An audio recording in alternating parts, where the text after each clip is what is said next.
સ્વામી વિવેકાનંદની જયંતિ નિમિત્તે પુષ્પાંજલિ અર્પણ કરાઈ।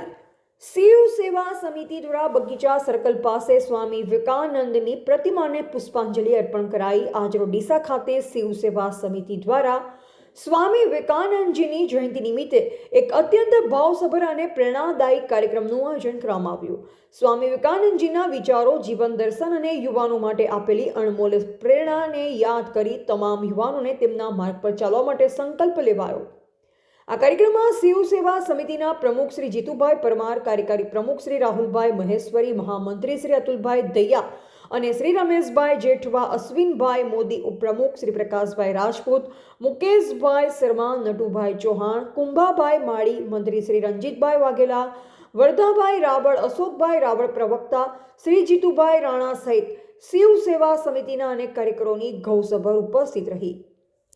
તેમજ હરેશભાઈ ઠક્કર, મીડિયા કન્વીનર વિનોદભાઈ બાંડીવાલા, મયુરભાઈ ખત્રી અને તમામ આગેવાનો, મિત્રો તથા ડીસા શહેરના જાગૃત યુવાનોની વિશાળ હાજરીએ કાર્યક્રમને વધુ ભવ્ય અને સફળ બનાવ્યો।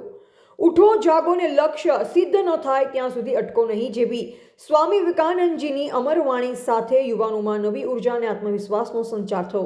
કાર્યક્રમ દરમિયાન ભારત માતાની જય અને સ્વામી વિવેકાનંદજી અમર રહોના ગગનભેદી નારાઓથી સમગ્ર શહેર ગુંજી ઉઠ્યું અને એક અલૌકિક ઉત્સાહનું વાતાવરણ સર્જાયું। આ કાર્યક્રમ માત્ર ઉજવણી જ નહીં પરંતુ યુવાનોને રાષ્ટ્ર સેવા, સમાજ સેવા અને આત્મવિશ્વાસ તરફ પ્રેરિત કરતો એક સશક્ત સંકલ્પ બની રહ્યો।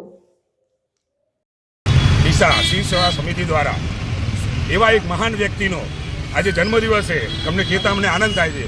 એમનું નામ છે સ્વામી વિવેકાનંદજી।